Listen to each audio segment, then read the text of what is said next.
Okay, that's better. I'm not going to take a long time to introduce our speaker. She was brought to our attention, I think, by Shannon. I think Shannon brought Ann to us. Ann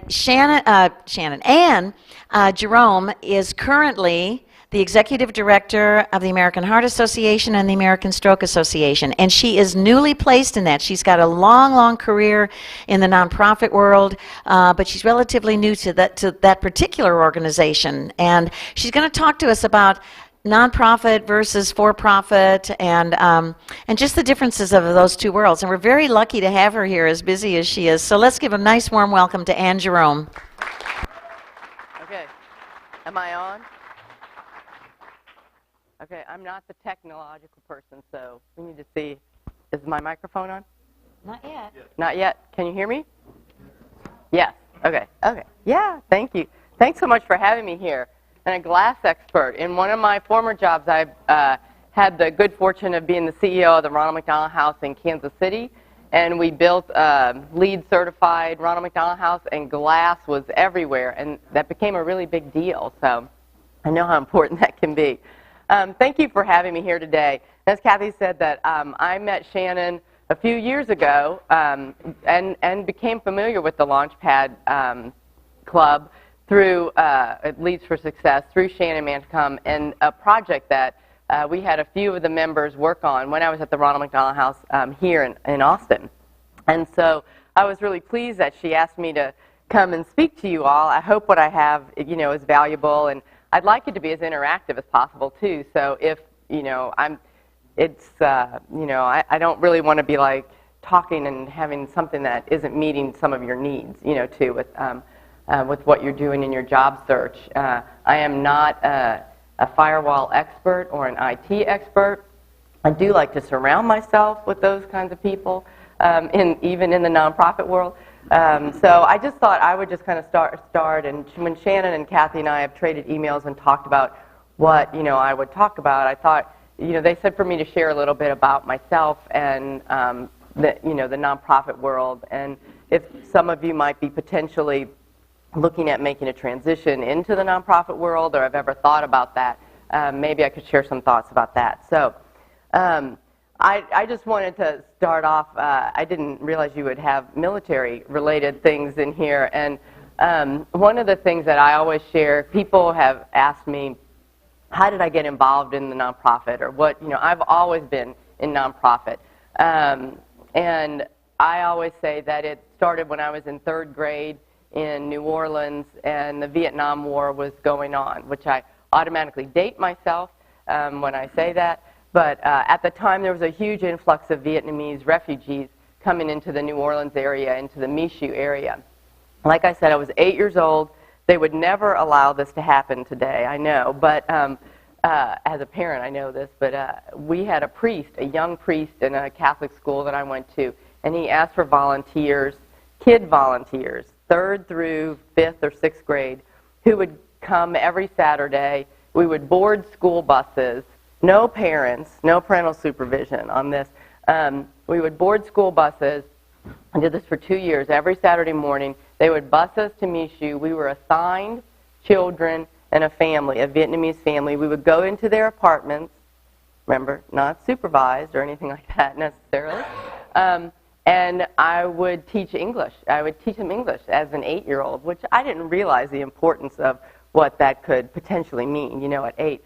But I knew it was important. Really, we played with the kids, and the parents would record me and us. There was a big little busload of us going over there. The parents would record us, and I can vividly remember.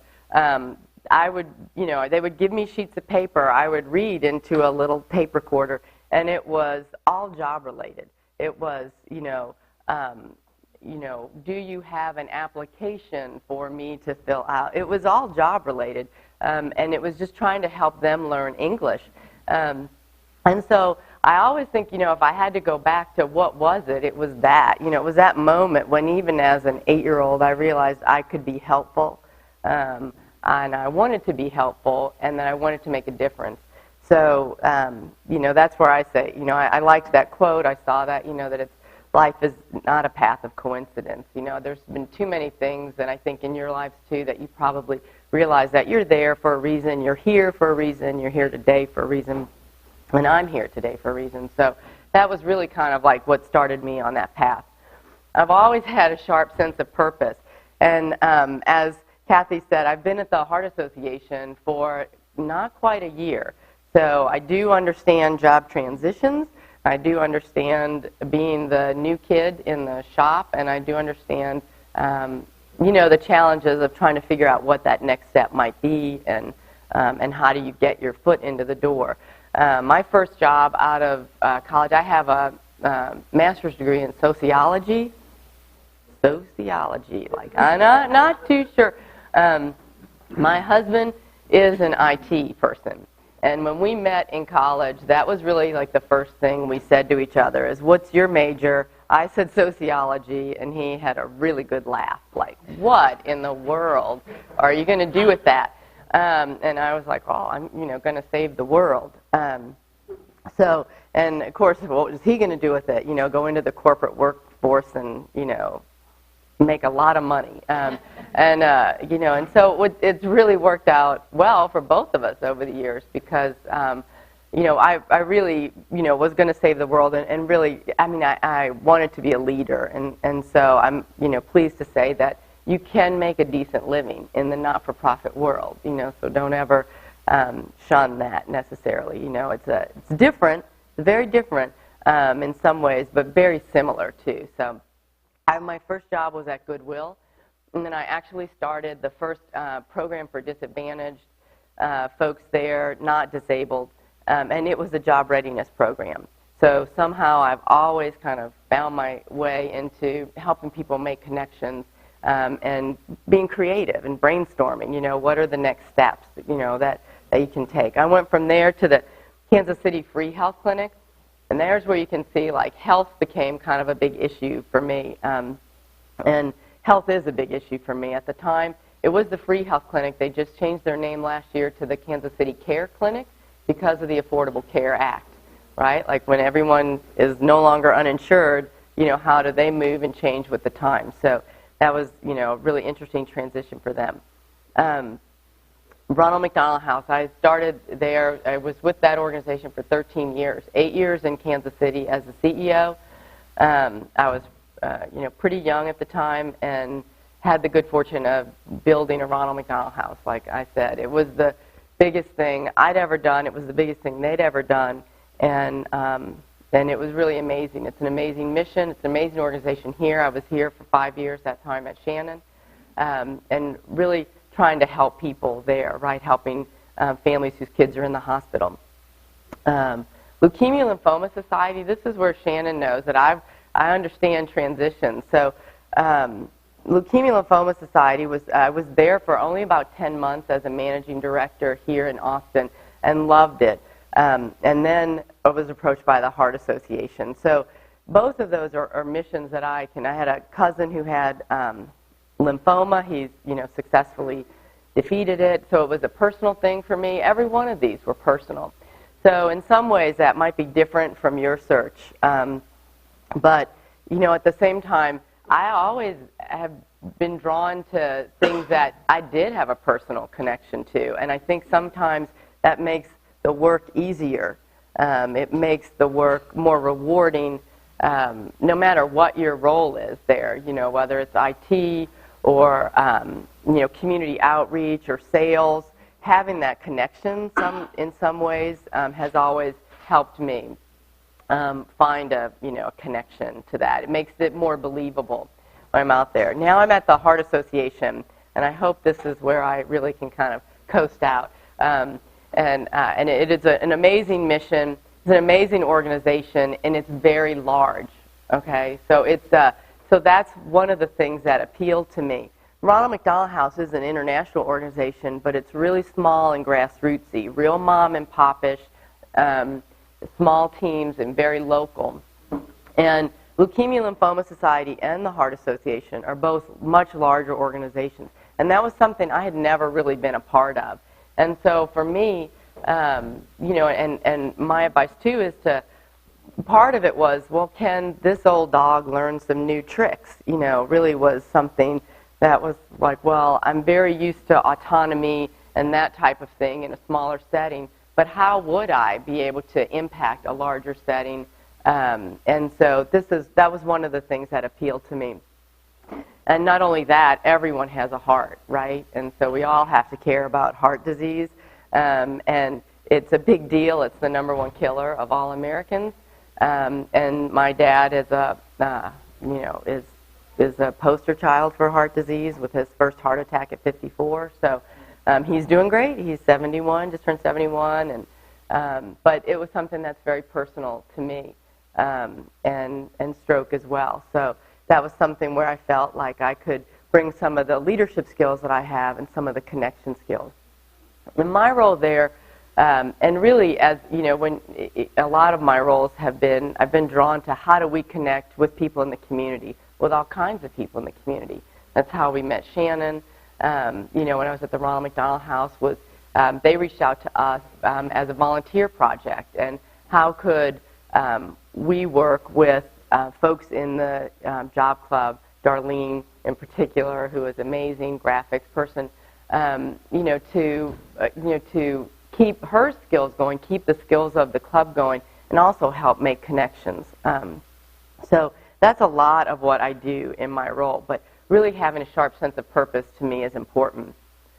And I don't know, I mean, I don't know if this is valuable. I hope it is, you know, but when we talk about common perceptions, I don't know if people have perceptions. I think people have perceptions or stereotypes of the nonprofit world, and I don't know if any of you do you have any thoughts about the nonprofit world and how it would be different than the for-profit world?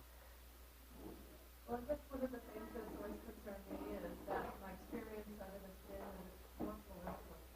You know, I'm kind of a meritocracy, kind of person, and it just feels like it's, you know, that's always been one of my concerns. And when you say political, like, just explain that just a little bit. I mean,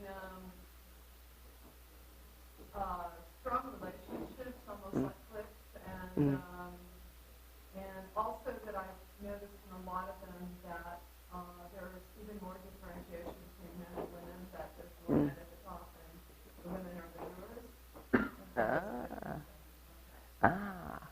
Yeah. No, I understand that.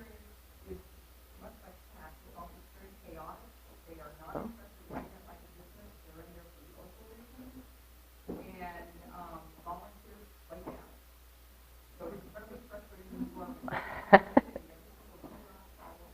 Right. It is a very dependent, codependent, you know, in a lot of ways, environment. Can you repeat when people say Okay, yeah. so it gets in our She's saying that volunteers can flake out, and that the environment can be very chaotic and not very businesslike.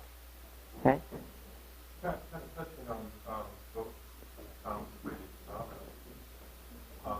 In my interactions with a couple of organizations, there seems to be a little bit of suspicion of, oh, you're one of the corporate types who want to Make the transition. Then, you know, well, we don't really work with you type. Yeah. You know, kind of wondering, well, are you planning to run this efficiently, Right. effectively? You know, get it together, people. Yeah. I can help you, but Yeah. You have to make hard choices. Well, I hear everything. He's saying that, you know, not being efficient. Does this side of the room have any comments? This side of the room's dominating right now, like, with comments. Yes? One other thing I see is really causing back in my involvement in nonprofits is many of the people volunteers that they are dependable. I resent that. I Right. People are coming to give and make an impact. Right. They don't treat those people respectfully. It's like, well, that's They need to. more. Right. Ethically, Right. Yeah. I think, no, I mean, I hear everything, and of course, over the years of 25 years of doing this, you know, I've had varying levels of experience with being inside nonprofits, also working with other nonprofits, too. And I think that, you know, that everything you say can definitely be found in, you know, any different environment. I will say one of the things about the Heart Association that is so interesting is that it is the most corporate organization I've ever been a part of. It is, we do have a woman CEO, and Nancy Brown in Dallas is our headquarters. She's amazing. We're very heavy in the women, and we've got quite a few men leaders too. But I will say it is the most corporate, to the point where I brought my husband to our offices, which are in the Quarry, in an office building. It's the first time I've ever worked in a building with a garage. It's like, oh. And I don't have to pay for it, though. That's a good thing, because he had to do that at a job. It's you know, on a third floor. There are cubicles. There are offices. You know, and he came in there and he just started laughing. He goes, "Oh my God, I can't believe you're in a corporate like environment." You know, and I was like, "I know, and I'm doing okay. You know, I'm fitting in." Now, maybe at some parts of my career, I definitely would have been that, you know, rogue. No, you know, this isn't my thing. But, you know, it definitely feels good. Now, I do like efficiency, and that was one of the things I learned at the Ronald McDonald House, because, like I said, they're a little bit more, not a little bit, they're a lot of it more local and mom and popish. But over the years, and I was fortunate to start there, like in 2001, and that was when really like a second or third generation of nonprofit leaders. You know, in the early 2000s was when a lot of nonprofits were making transitions from, we have our only executive director that we've had forever, and they really weren't groomed to be business leaders. You know, they were, you know, groomed from the heart, and a little bit more cliquish too. You had, you know, people in, you know, in our generation coming in where we knew we could take our business skills or that acumen or that entrepreneurial side and make differences and make things more efficient and do run things more like a business. And I do find that Austin is a little bit different than, you know, just in the evolution of how we're growing up as a city and how our nonprofits are changing. I've seen it change. I've been here 7 years, and I've, you know, watched some of the different nonprofits in town as their, you know, long-term leaders have left or, you know, retired. When the new leadership comes in, then some changes and more business-like practices are coming in place, because we do need to recognize in the nonprofit setting that corporate experience is very valuable. Volunteers are incredible. I mean, you know, at the Heart Association, one of the first things we say is we're a very volunteer-driven organization. You know, when I go on meetings with people, with other corporations to ask for their support or whatever, I always bring a volunteer. And that's something that's part of the American Heart Association.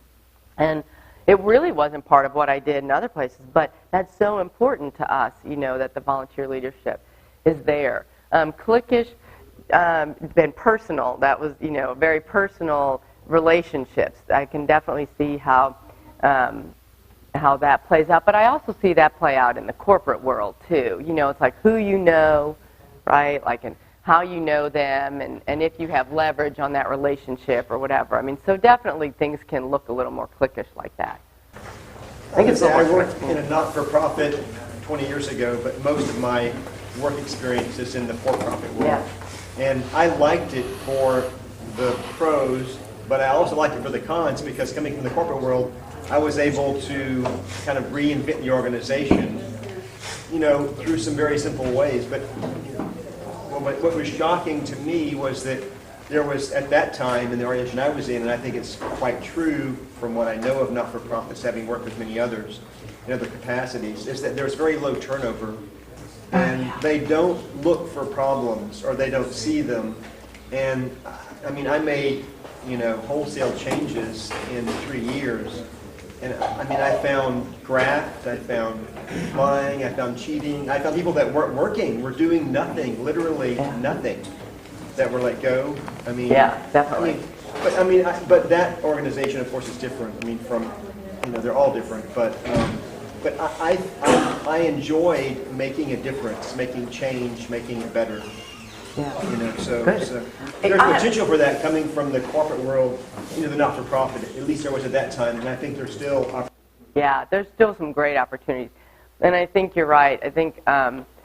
One thing that I've noticed that my husband and I have talked about over the years is because he's been in very large organizations, that sometimes when someone wasn't performing well or whatever, they would move them along to different jobs or whatever. And in the not-for-profit world, there really aren't that many other jobs. So either you had to, move someone along out or allow them to do nothing, which that wasn't what I would choose to do. But definitely, I mean, that is one thing, though, too. And I think that's one of the things that I've appreciated about being in the not-for-profit world is if you can get in a position where you can effect change, you can really effect change, because they do tend to be smaller. Low turnover is an issue. It's not always a good thing, but we have a lot of, times you get a job. For example, I was the second CEO of the Ronald McDonald House in Kansas City. The one person had been there for 15 years before that.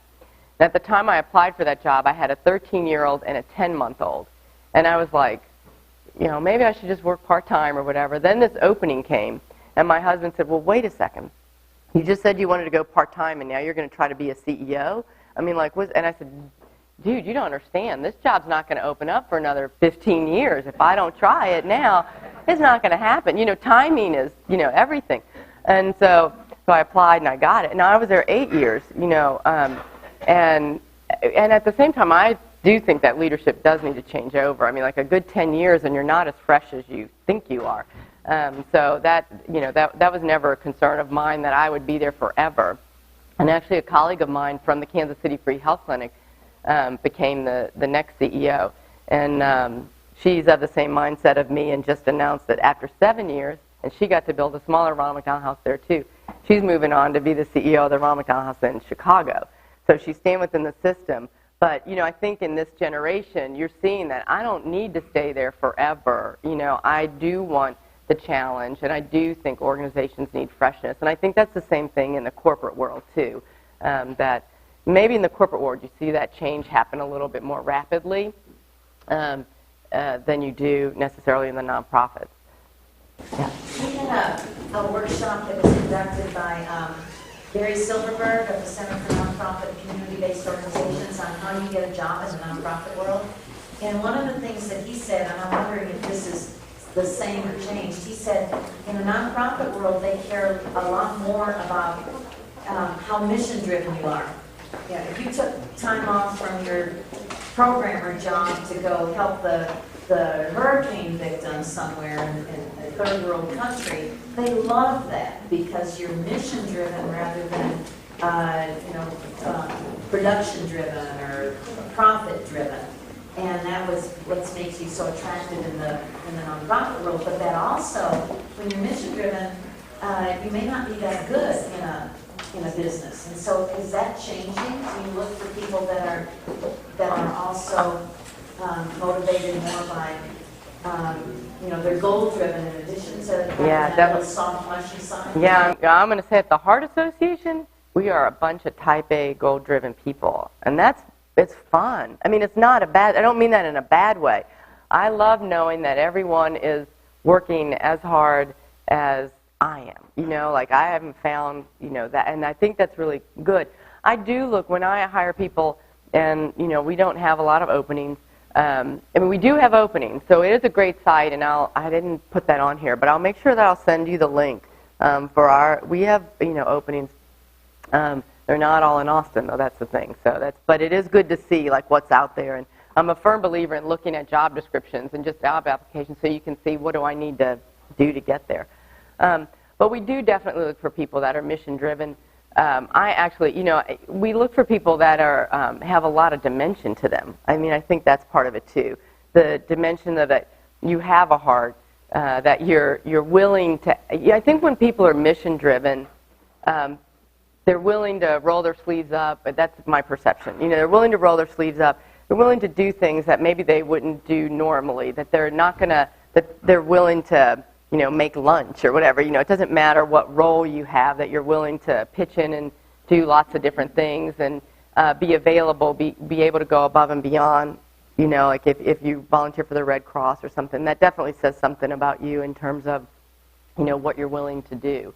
And that you understand the importance of mission. I think that's, that you have something outside of yourself that you live for, right? Something outside of your job that you live for that has meaning to you. I think that's definitely something that people look for. Well, I had one of the, someone told me that once that one of the things they feared was that there was less job security because of grant funding or something like that. But I hear all of us saying kind of that you kind of get into it and you don't leave. So it's not necessarily about that. Fewer benefits. I think most nonprofits nowadays are much more competitive with 401ks and long-term disability and just everything that you can think of. Because we do know in that sector that we are competing for great people like yourselves just as much as the for-profits are. And we do need great employees and people who are willing to work hard and people who are willing to bring different perspectives in. I think that might be situational too with some of your experiences, and I'll be the first to say that I've had some not great experiences as a volunteer for other organizations, because I do try to, put myself out there too as to what I do, and I've had some not great experiences, and I've had some great experiences where I've tried to steal people, like, wow, they're really awesome at their job, I would like them to be at my organization, but, that's, I definitely can understand, that perspective, and some of it's situational. Yeah, I was just going to say, I think there are plenty of people that have hearts that would be attracted. But I think there's a lot of mismatch of expectations, and that can understand this as well. For types, when we design products, we're supposed to think about what does our market want, what are their needs. And so when we look at possible corporate positions in these things, we're hoping that the organization is also thinking about our needs, not just their needs. So there needs to be a matching there. And in my experience, I haven't seen that. It's sort of like, well, if you're mission driven, then you don't care about any money. Well, I'm sorry, I do have bills to pay. Yeah, not true. Yeah, no, and I hear you, and I think that depends on which most nonprofits have had to ratchet it up a little bit. We're not competitive, and the age. We're not talking about top. Yeah. We get that. Yeah. And what's interesting too, that the Heart Association is something that they put in. I mean, it's in writing that our goal is to be at, around 75% of what the corporate pay would be. And that was the first time I'd ever seen that in a nonprofit, that it was really thought through, that it was, spelled out. That is their goal, And so I was like, wow, I never even thought about that in any other position that I've been in. So I do appreciate that. And I think it is true. It's, and then you don't, okay, I'll tell you an experience I had. Yeah, I'll tell you an experience. And I say this because I did end up getting the job. And now obviously it's the Ron McDonald House in Kansas City. And I say this because the corporate board of directors, the board of directors president, who was a corporate guy who hired me, we're still really good friends, and he gets a good laugh out of this, and he knows I talk about it publicly. So when I applied for that job, like I said, I was only the second CEO. So they had this woman who had started at 25 and had gone to 40 and was retiring. I couldn't retire at 40, but anyway, she was very lucky. And so when I applied for the job, I put in my salary requirement, right, and which I thought was a really, it was about a $15,000 jump from where I was as a development director, but it was appropriate, okay? And I was just like, oh, yeah, I'm putting this in there. So I put it in there, and I get to be where I know I'm the finalist. He invites me to lunch. He says, I'd like to visit with you for lunch. This is like not like, still kind of as we're going through this. negotiation thing where I'd put my dollar amount out there, and which was really shabby. If I said the dollar amount now, you would, I mean, it wasn't shabby, but it was shabby, to what they get paid now. This is 2001, and so I put it out there. We go to lunch, and the purpose of the lunch was, he starts off this lunch thing, and he says, Ann, you have such a great reputation here in Kansas City, and and I really thought you were in this because of the mission and because of doing good things. And I was really kind of blown away by the high salary that you put there. And it wasn't a high, it wasn't a high salary, which I found out when I got hired, because I did get the job. And I said, but I was like kind of stunned. And I was like, well, I do have this experience. I go through I have my little spiel, but I'm like sweating profusely, and I go through, why I believe that I have that value, and we go through it, and then I do get the job. And what we negotiated was I would start at this lower rate, and then at the end of my first year, I would get like a $5,000, boost, whatever. Because it was my first time as an executive director. He went through all this stuff. Well, I get that, but everyone has to make a leap at some point, right? Well, I get the job. Of course, the finances are part of what I see. I can see that the woman before me was earning like $10,000 more than me, which is a very, and I was like, seriously? Like at least I have a master's degree and I've got like all this experience. But it was really funny because I didn't say anything. I went through the first year and I got like a $10,000 boost at the end because I did go back in there with a little more homework. But John and I, and then we had conversation about that, and he came back to me and he said, because by then he had been, he was younger too, gotten on a couple of other boards, and realized kind of how not appropriate that was for him to, talk to me about that, then put that pressure on me of, I'm a do-gooder, so I shouldn't need to earn, that much money. It's a competitive salary. And luckily I was young and a do-gooder, so I did it, so I didn't walk away. I knew this was a great opportunity. And I ended, did a great job, and we're still really good, really great friends. But it is really funny because he said, that was the worst thing I ever did, in a hiring, and you are still the best hire I've ever made, corporate or nonprofit. He said you were the best legal. Yeah, I know. Yeah, but it was just like, and he knew, how crappy that made me feel, but like how often do you have that opportunity to get to say that to the person eventually, like that. It really wasn't right. But, and at the same time, as a woman, I did realize that, I need to, like, set the pace for the next person that takes my job, who did get paid. She got the same as me when I left, but she was making a leap, too, and that was really one of my things I told the board. You need to keep this organization where it's going, and you it's not that you get what you pay for, but in a way you do. You should show your value. And as nonprofits, hopefully, we're making changes, and hopefully the opportunities are getting better. But it does depend on where you're looking, like the size of the organization and the maturity of the organization definitely can make a big difference. One of the things, we kind of talked about this with transferable skills, and that it's just so important, and we've talked a lot about it, professional demeanor, meeting deadlines, all that is still expected in the not-for-profit versus profit. I talked about going above and beyond. I talked about technologically savvy, but the guys back here know that I'm not very. I do my best, but I didn't even bring a thumb drive today, so I'm sorry about that. And I know that you guys are really good at connecting and talking about the networking. I'm looking at the clock all of a sudden. Sorry. And that when you talk about communicating and networking and going above and beyond to meet people.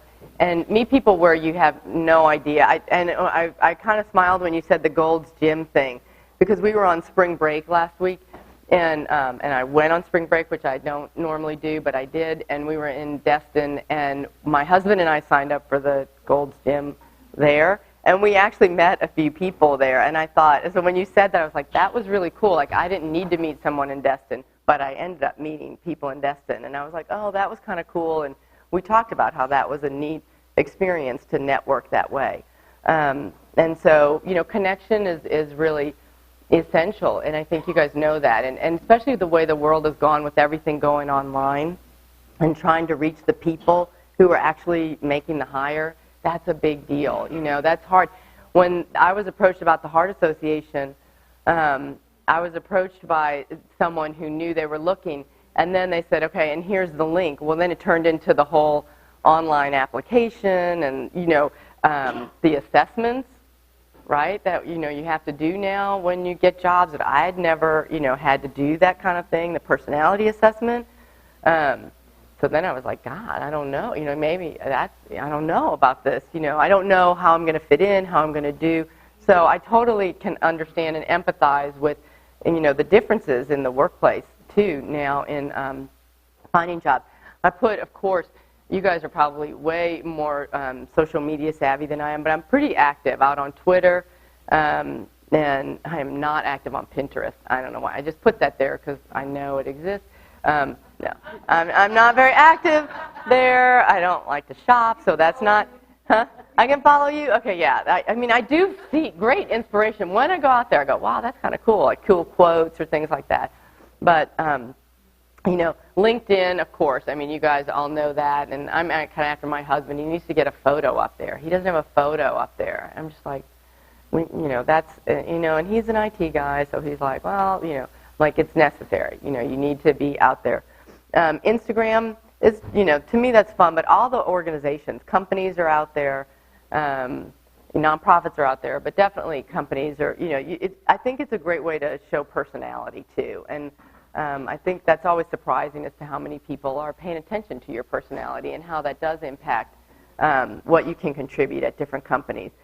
Facebook, well, all I can say about Facebook is I'm glad it wasn't around when I was 20. So, enough said. I would not be who I am today if Facebook was around when I was, or I would not have the role I have today.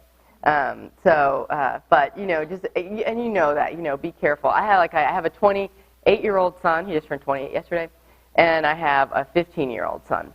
And what's really amazing is watching the world that they're coming into and how, you know, their internet footprint is already there, you know, like at 15. So, and that's always kind of fun because he's blocked me from Instagram.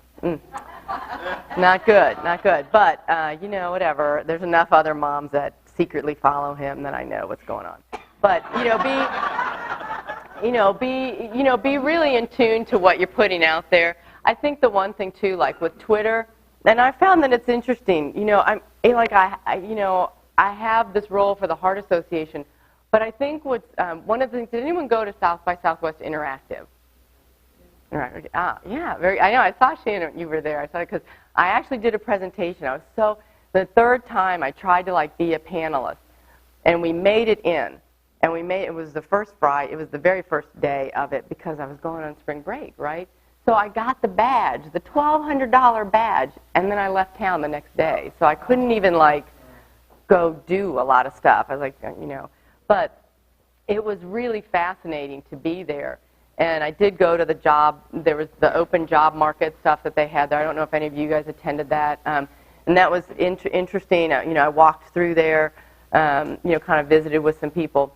But, you know, it's still, you know, no matter even when you have the role, it's always, you know, continually meeting people and finding, you know, making those connections. Because in this world, it's small, you know, I mean, and it's getting smaller in terms of making connections. So, you know, I always encourage you, and it sounds like a lot of you guys are doing this too, like to take the risk. I mean, to stretch yourself, to keep reinventing yourself. That's really important.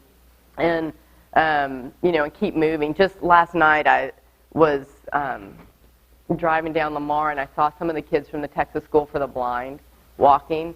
Talk about powerful. I mean, to me, that's still very powerful.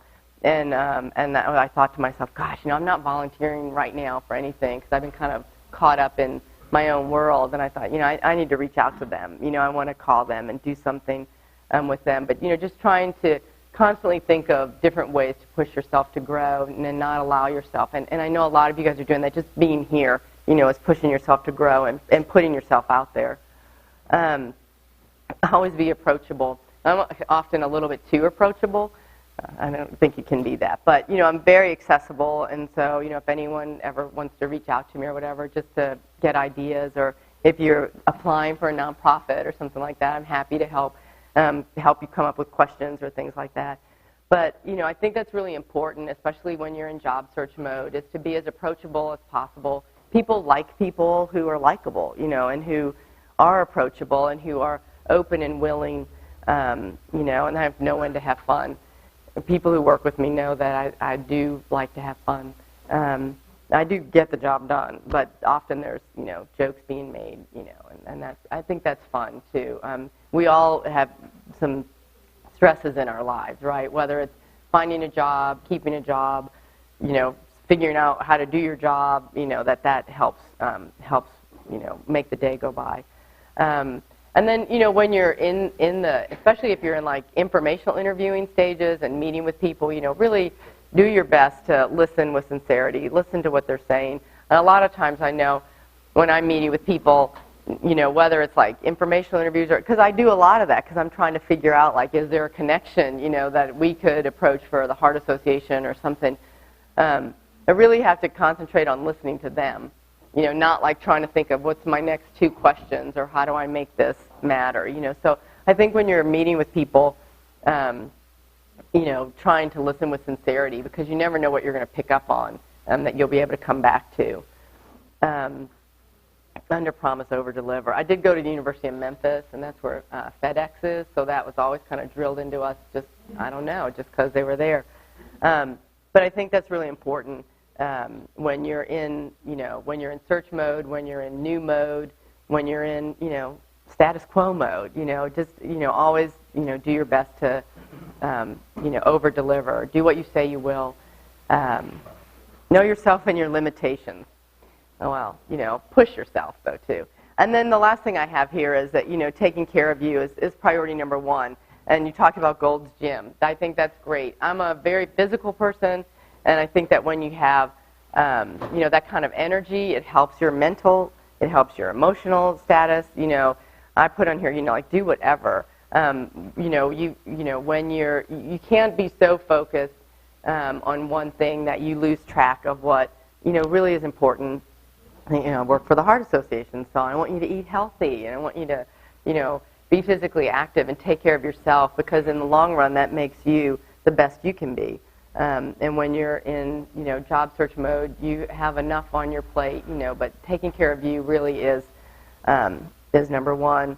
And then the oxygen mask scenario, save yourself first and take care of yourself first and make yourself your first priority. Kind of like I did in that job interview with RMHC in Kansas City, make sure you stay true to your core values as you're trying to move forward and figure that out. I'm going to go ahead and stop. Does anyone have any questions? Hopefully I've been a little helpful or giving you some nuggets? Hi, my name is Paul. So I'm wondering if you have any insights into technology that nonprofits are using to run their businesses. I know there's one company here in Austin that's building a platform for nonprofits to do fundraising. Which one? Black Box? Black Box. Any insights into where that's going? Yeah. Not just them, but the trend. Yeah. Oh, gosh. I mean, technology is huge. It is huge in nonprofits. And all of us use different things. With the presentation that I made at South by Southwest Interactive was about like using technology to promote your mission, not just for fundraising. But there are a lot of, we use technology, like at the Heart Association, very technology-driven, SharePoint, huge sites in SharePoint and Microsoft. We use Blackbaud. We use a couple of their different programs, and for those of you, hopefully you've run across them in town. Dale Strange is their VP here in town, so he's the head of what's happening here. He and I have met because I've been in nonprofits that have used Blackbaud for a long time, but that's big, and they're going to grow here. They're over at the Domain. Technology is just huge. We're using a lot of health informatics at the Heart Association, and for some, and we're very sophisticated in terms of our use of technology, but really into how we're programming wearables and things like that, working with Fitbit and all that. We have a high blood pressure program that we were rolling out in the community, and it was interesting when you said that, what do people want? What does your audience want?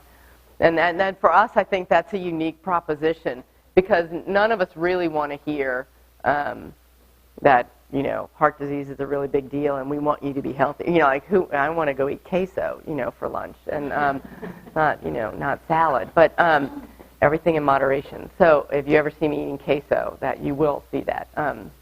But that it is important for us to know that the community isn't like sitting out there waiting to figure out how to drop their high blood pressure, but we need to make it, something that people think about.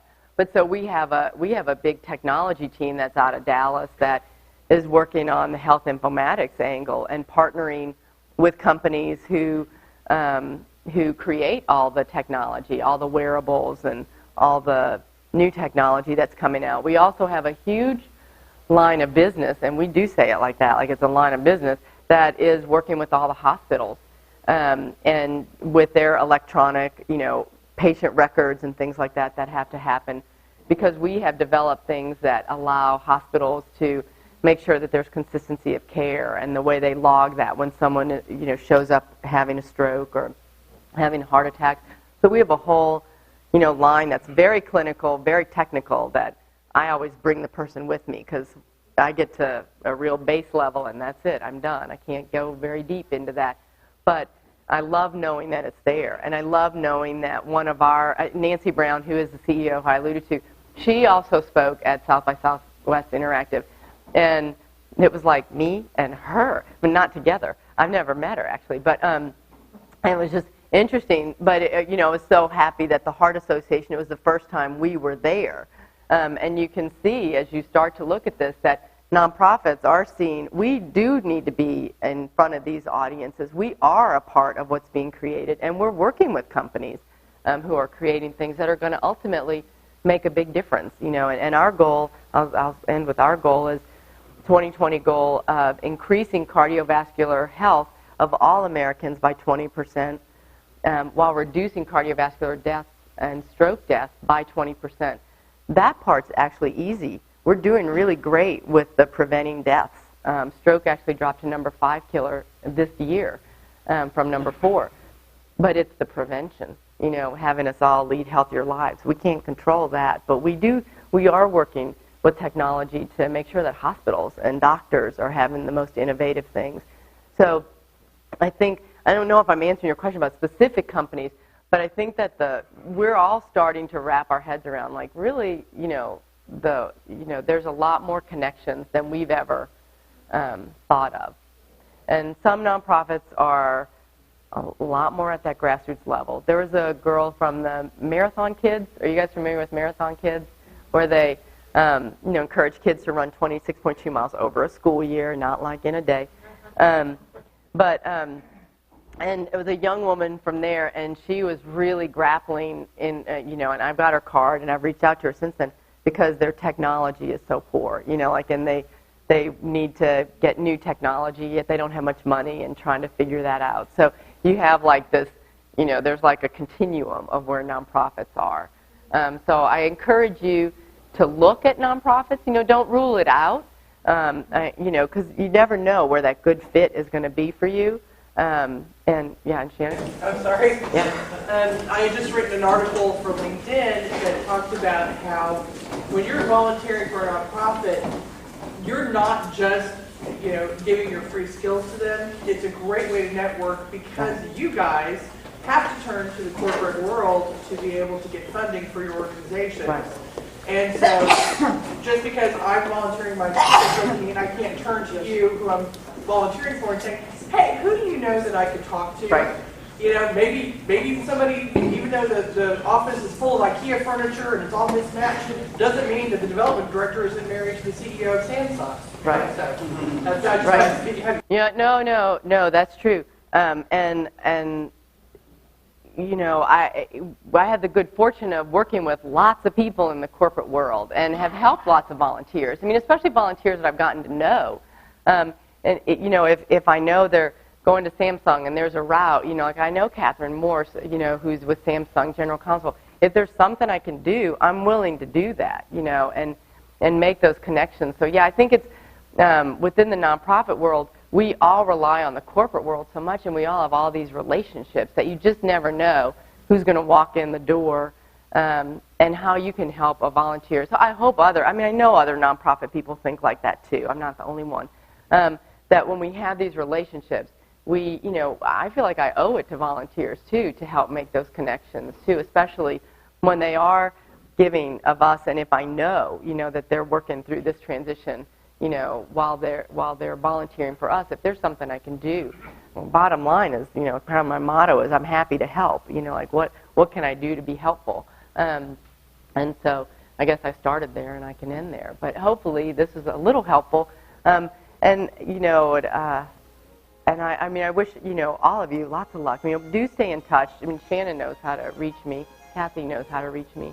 And if there's something, or a connection or just a question you have, I'm happy to help. And I'll send that link for the AHA careers. You just never know what you might see there. Okay? Thank you so much. Thank you. Yeah.